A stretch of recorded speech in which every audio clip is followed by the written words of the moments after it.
merkado para mo balik ang tapaliuto ay nabumbog na tikalpo sa marang nagyaw-yaw ko may taman.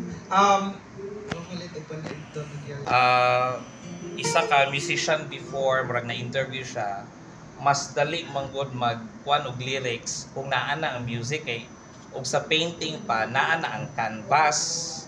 So ang imong limitation ba naa na kaysa kung magkuan kag lyrics unya diha patapakan og song mas lisod. So na siya nga na-counting. Murag sa painting ko. Ang counting ana is based dito sa lyrics sa melody.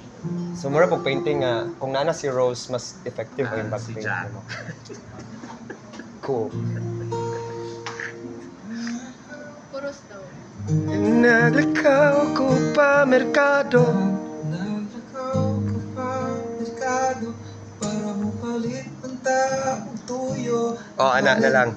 Sa panigoto o nabunggo na tikalpo sa maran na nanagyaw-yaw taras kaulaw taratanalan taranananananalog sa nakitaan ang gipitik sa akong dughan akong sapot na wala